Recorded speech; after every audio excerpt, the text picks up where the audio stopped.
आज का हमारा विषय है कारक। तो ये कारक जो विषय है ये कक्षा 6 से 10वीं तक के सभी बच्चों के लिए बहुत महत्वपूर्ण है। इसको अपने अपने तरीकों से पढ़ते हैं।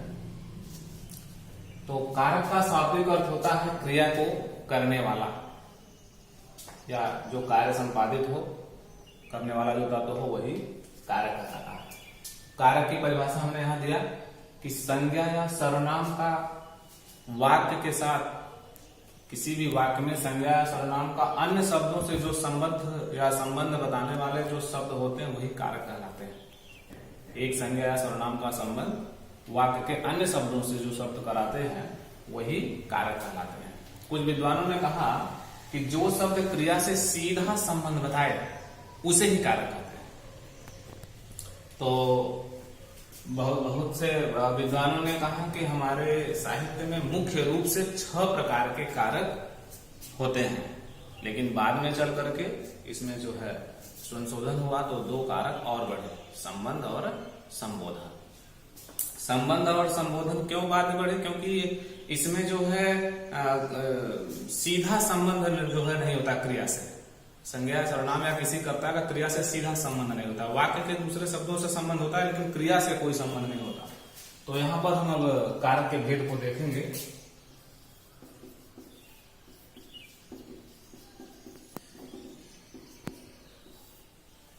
तो व्याकरण का मैंने बताया कि कोई भी पार्ट हो, कोई भी विषय हो, एक चार्ट बना लेना चाहिए। उसी चार्ट के माध्यम से हम जो है उस व्याकरण के विषय को समझते हैं। तो एक हम चार्ट यहां बनाएंगे।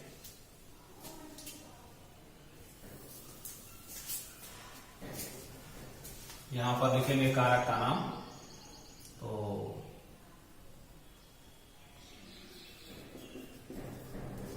और यहां पर पहचान, यहां पर विभक्ति या परसर्ग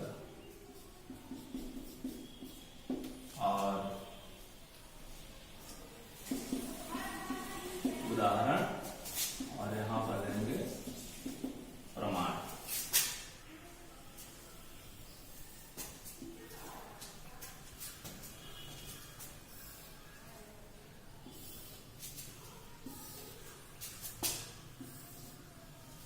इस प्रकार से हम चार्ट बना ले रहे हैं। तो कारक के भेदों को लिखेंगे हम पहले। कर्ता, कर, करण, संप्रदान,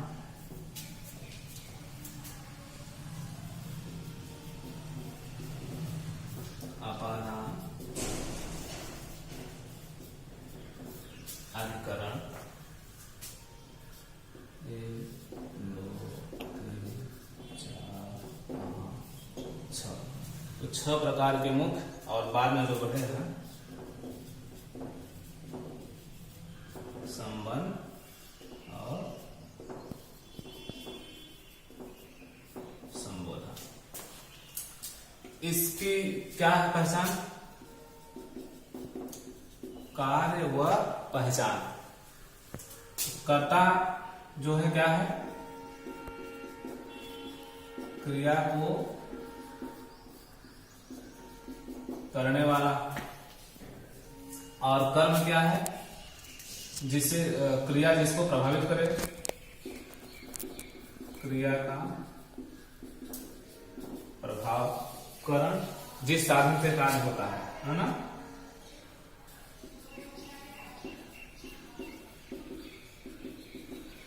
संप्रदान जिसके लिए होता है ना, जिसके लिए क्रिया हो, है ना। इसको हम दान से भी समझते हैं। संप्रदान का मतलब दान, दूसरे के लिए कार्य किया गया। अपादान जो पृथक करे, अपादान। अधिकरण का मतलब ये क्रिया का आधार।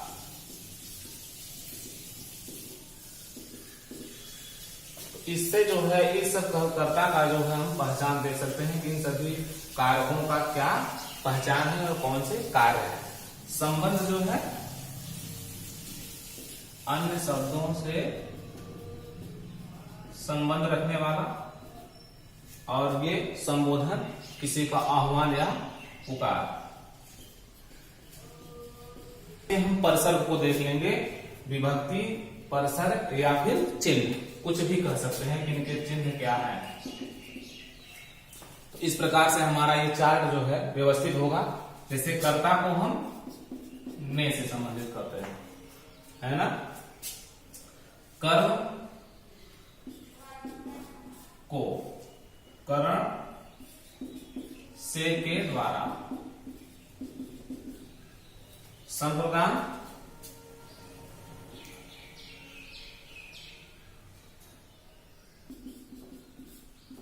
या के लिए भी कर सकते हैं। अपादान जो पृथक करे,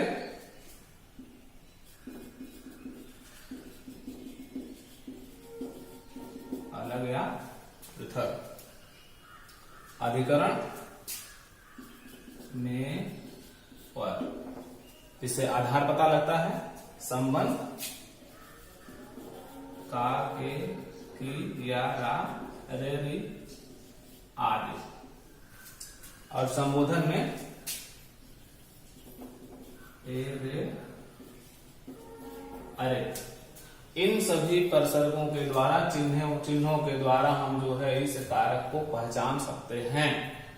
अब हम उदाहरण प्रस्तुत करेंगे। जैसा कि परिभाषा लिखा हुआ है कि जो शब्द क्रिया से सीधा संबंध बताए या संज्ञा सर्वनाम का वाक्य के अन्य शब्दों से संबंध बताने वाले शब्द जो है कारक कहलाते हैं। जैसे मैंने यहाँ पर एक उदाहरण प्रस्तुत कर दूं आपको कि डॉक्टर ने रोगी का इलाज किया। यहाँ पर डॉक्टर का संबंध किससे है? रोगी से। तो ये जो है किसका इलाज किया? रोगी का। तो ये जो का है और ये जो ने है, किसका इलाज हुआ? रोगी का। तो ये जो का है यह जो है दो इलाज का और रोगी का संबंध बता रहा है। और किसने किया? ये करता है, ये ने, तो डॉक्टर ने। तो ऐसे शब्द जो है हमको ये बताते हैं कि इसमें कारक का प्रयोग किया गया है। आपको मैं बताऊं कि जब हमारी बोलचाल में या हमारे हिंदी साहित्य की लिखावट में अगर हम कारक का प्रयोग नहीं करते हैं तो मेरा सब जो है वो लिखावट या मेरी जो लेखनी है वो अशुद्ध रहती है। इसलिए व्याकरण तौर पर जो है कारक का हमारे हिंदी साहित्य में बहुत महत्वपूर्ण स्थान है। जैसे अभी कह दे कि मछली पानी में है और हम इसी कारक चिन्ह को में को हटा देते हैं तो मेरा यह वाक्य अधूरा होता है कि मछली पानी है। तो मेरा यह जो कथन है, मेरा जो वाक्य है वो सही साबित नहीं होता। लेकिन अभी हमने कह दिया कि हाँ बंदर पेड़ पर बैठा है। कहाँ बैठा है? पेड़ पर। तो ये जो पर शब्द है और में शब्द है ये जो है हमारे वाक्य को शुद्ध करते हैं और मजबूत बनाते हैं। हमारे कथन एकदम स्पष्ट हो जाते हैं।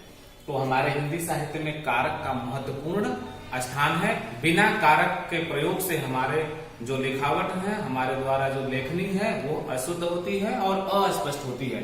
इसलिए कारक का महत्वपूर्ण स्थान हमारे हिंदी व्याकरण में है। अब हम इस परिभाषा को इस परसर्ग के द्वारा, इस पहचान के द्वारा एक उदाहरण के रूप में हम प्रमाणित करते हैं। तो अब देखा जाए कि कर्ता कारक किसे कहते हैं। तो कर्ता कारक वही होता है जो किसी कार्य को संपन्न करे, क्रिया को करने वाला। जैसे ने, मैंने कहा कि यश ने अध्ययन किया। यहां अध्ययन करने वाला व्यक्ति कौन है? यश है। तो ये जो ने है किसने अध्ययन किया? जहां पर किसी कार्य को करने वाले को किससे प्रश्न किया जाए वहां पर जो है कर्ता कारक होता है। इसलिए किसने अध्ययन किया? यश ने। या राधा ने नृत्य किया या राम ने पत्र लिखा। तो यहाँ पर ने शब्द आता है। क्या आता है? ने। तो ये जो ने है यह हमारा प्रमाणित होता है। किसने अध्ययन किया? यश ने। किसने नृत्य किया? राधा ने। किसने पत्र लिखा? राम ने। राम ने पत्र लिखा। अर्थात एक कारक कर्ता कारक स्पष्ट हुआ। इसकी परिभाषा स्पष्ट है। बता दे रहे हैं उदाहरण के द्वारा, तो कोई बहुत जरूरी नहीं है उसकी परिभाषा बताना। कर्म कारक किसे कहते हैं? क्रिया का प्रभाव जिस पर पड़े। ऐसे शब्द जो क्रिया का प्रभाव जिस पर पड़ता है उसे हम कर्म कारक कहते हैं। जैसे अभी हम कह रहे हैं कृष्ण ने अर्जुन को, आपको पता है कि महाभारत के युद्ध में कृष्ण ने अर्जुन को उपदेश दिया, तो कृष्ण ने अर्जुन को समझाया। अब यहाँ हमको कर्ता कारक नहीं पढ़ना है, इसलिए हम इसको छोड़ देते हैं नहीं। लेकिन किसको समझाया? अर्जुन को। समझाना एक क्रिया हुआ और कर्म क्या हुआ? किसके ऊपर कर्म पड़ रहा है? अर्जुन के ऊपर। तो यहाँ पर कृष्ण ने अर्जुन को समझाया, तो ये जो को शब्द है, ये को परसर्ग या चिन्ह जो है, यह जो है यह पुष्टि करता है कि यह कर्म कारक होगा। जैसे राम ने रावण को मारा, किसको मारा? रावण को मारा, तो वहां को शब्द आया, इसलिए यह को शब्द जो है ये प्रमाणित होता है ना? किसको? अर्जुन को, है ना? तो आप देखिए ये कर्म कारक हमारा स्पष्ट हुआ, है ना? जैसे राम ने पिता को पत्र लिखा, किसको लिखा? पिता को लिखा, तो वो जो को शब्द है यह जो है कर्म कारक हुआ। अब करण कारक, तो जिस संज्ञा सर्वनाम के द्वारा या जिस कर्ता के द्वारा जिस साधन से कार्य संपन्न होता है, तो यहाँ पर जो है साधन का प्रयोग दिया गया है से के द्वारा। किसके द्वारा? साधन के द्वारा।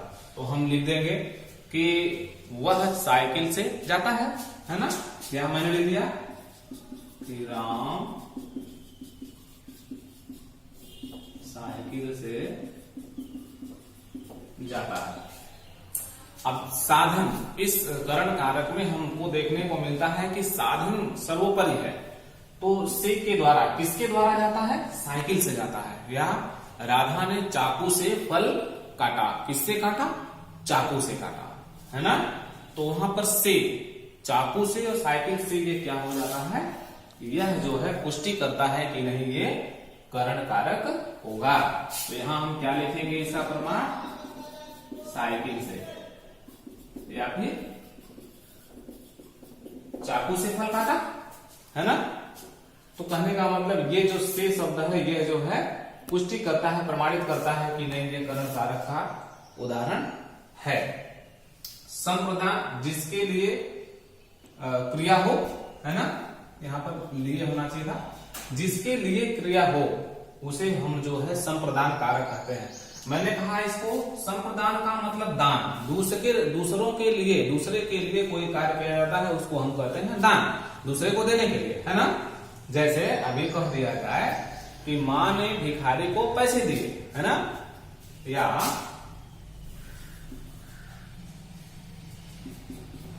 माँ ने भिखारी को पैसे दिए। अब देखिए, अब यहां पर जो को शब्द है, को जो है यहां भी आया है कर्म कारक में और यहां भी, तो ये जो को शब्द है ये संकेत करता है के लिए, किसके लिए पैसा दिया गया? आया भिखारी के लिए, है ना? या इसको दूसरा उदाहरण कर सकते थे हम, जैसे कि पिताजी मेरे लिए साइकिल लाए, तो ये को से नहीं घबराना है कि ये कौन सा कारक कर्म कारक हो गया, ये संप्रदान ही है। इसमें जो है द्विकर्मक होता है, भाई हम आपको बताएंगे कि जो ये संप्रदान कारक है इसमें द्विकर्मक क्रियाएं होती हैं। को अभी आ जाता है और लिए भी आ जाता है। जैसे दूसरा वाक्य छोटा सा लिख सकते हैं, पिताजी मेरे लिए साइकिल लाए। किसके लिए लाए? साइकिल, मेरे लिए। तो ये जो मेरे लिए है, तो ये मेरे लिए, और दूसरा उदाहरण क्या था? भिखारी के लिए। तो ये जो भिखारी को है ये भिखारी के लिए संकेत कर रहा है, और साइकिल किसके लिए आया? मेरे लिए। तो ये मेरे लिए सब जो है ये पुष्टि करता है कि ये संप्रदान कारक हुआ। अब हम देखेंगे अपादान कारक, जो पृथक करे या अलग हो। तो से अलग, इसकी पहचान है से अलग। जहां पर कोई संज्ञा या सर्वनाम जो है अपने आधार से अलग होता है वहां पर होता है अपादान कारक। जैसे पेड़ से पत्ता गिरा। अब पेड़ से पत्ता जो है गिरा अलग हो गया ना, तो से गिरा, कहां से? पेड़ से गिरा है ना, या वह साइकिल से गिरा तो से गिरा। तो ये जो है साइकिल से अलग हुआ और ये पेड़ से पत्ता नीचे गिरा अलग हुआ। या कह सकते हैं कि मछली पानी से बाहर आई, है ना, मछली पानी से बाहर आई, वो भी से अलग हुई, पानी से अलग हुई, इसलिए ये जो है अपादान कारक हुआ। अपादान का मतलब हुआ अलग होना। अब देखिए, अब हम दूसरा बताएंगे अधिकरण क्रिया का आधार, जहां पर जो संज्ञा या सर्वनाम या कर्ता क्रिया करते समय अपने मुख्य आधार पर जो है संपन्न करे, उसे हम अधिकरण कारक कहते हैं। इसकी पहचान है आधार में या पर। जैसे मछली पानी में है,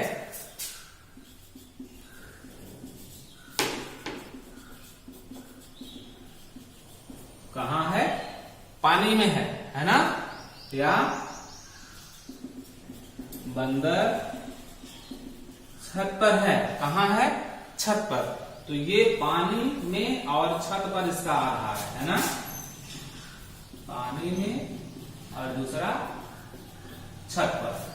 तो इससे स्पष्ट होता है कि ये अधिकरण कारक का जो पहचान है वो क्रिया का आधार होता है कार्य करने वाले का, में और पर। जैसे मछली पानी में है, बंदर छत पर है, यह जो है प्रमाणित होता है, पुष्टि करता है ये उदाहरण।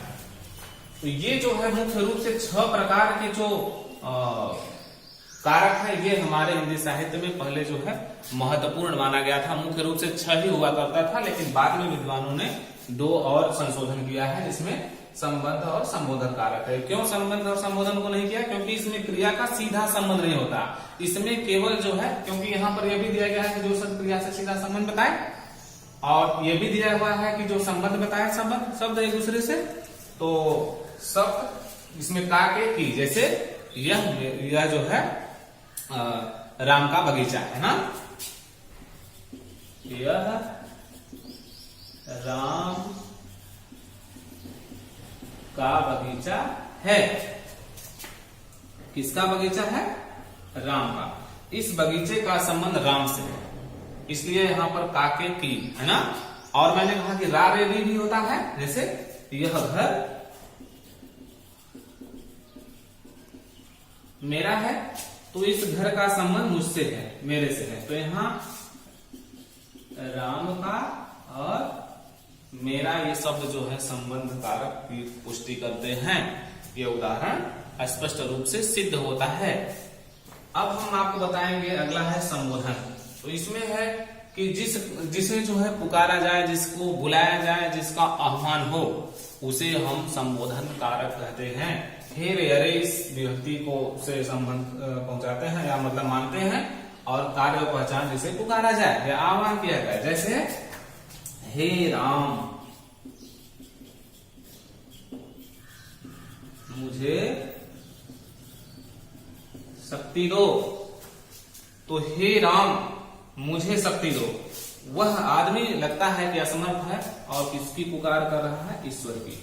तो यहाँ जो हे राम है, यह शब्द जो है संबोधन कारक की पुष्टि करता है। या भी कोई कहता है अजी सुनते हो, तो अजी जो शब्द है वो पुकार रहा है दूसरे को, है ना। या हे भगवान अब जो है मुझे ले चलो। तो जहां हे भगवान, हे राम, अजी, सुनिए, ये सब देखने को मिले, वहां पर संबोधन कारक होता है। तो मुझे उम्मीद है कि आप जो है इस कारक को और उसकी पहचान को उसकी विभक्ति के द्वारा, उदाहरण के द्वारा मैंने जो है इसको पुष्टि दिया है, प्रमाणित किया है, तो आप समझ गए होंगे। 2-1 बातें को देखना जरूरी है, जैसे 6 मुख्य हुआ करता था और 2 गौड़ है, लेकिन फिर भी कुल मिला करके 8 प्रकार के कारक आपके सामने प्रस्तुत है। एक चीज देखना है आपको, कर्म कारक में जो को है और इसमें जो और कहाँ है, हाँ जो को है, दोनों में थोड़ा सा मतभेद है। को दोनों में आ जाता है। अब जो है कर्म कारक में को आता है तो वो एक कर्मक होता है, लेकिन संप्रदान कारक में जब को आता है तो वो द्विकर्मक होता है। जैसे अभी मैंने यहां लिखा है कि माँ ने भिखारी को पैसे दिए, देना एक क्रिया हुआ, लेकिन किसको दिए? भिखारी को दिए। क्या दिए? पैसे दिए। तो ये पैसे और ये भिखारी, ये द्विकर्मक हुआ। और यहाँ पर कृष्ण ने अर्जुन को समझाया, समझाना क्रिया हुआ, लेकिन किसको? अर्जुन को। तो यहाँ पर एक ही जो है कर्म है, यहाँ पर दो कर्म है, भिखारी और पैसा, यहाँ पर एक। तो इसको समझ लिया जाए, कर्म कारक में जो है एक कर्म होता है, लेकिन संप्रदान कारक में दो कर्म होता है। तो ये मतभेद समाप्त हुआ। दूसरा है करक कारक और अपादान कारक में थोड़ा सा मतभेद, इसमें भी से हो जाता है, इसमें भी से हो जाता है। जैसे अभी दे दिया जाए कि कर्ण कारक में वह हवाई जहाज से जाता है, तो हवाई जहाज क्या है? साधन है। अभी दे दिया जाए कि वह हवाई जहाज से गिरा, तो वह से अलग हुआ और वह से के द्वारा कार्य किया। तो ये दो तीन बातें देखना जरूरी है। कर जो है संप्रदान कारक और कर्म कारक में को की पहचान, और करण कारक और अपादान कारक में से अलग और से के द्वारा की पहचान। और इसमें सीधा संबंध नहीं होता क्रिया से, इसलिए केवल अन्य शब्दों से संबंध होता है, इसलिए जो है गौड़ रूप में बाद में शामिल हुआ। मुझे उम्मीद है कि ये विषय आपको अच्छी तरह से समझ में आ गया होगा। इसको पढ़िए, फिर दूसरा विषय हम अगले कालांश में पढ़ेंगे। तब तक के लिए धन्यवाद।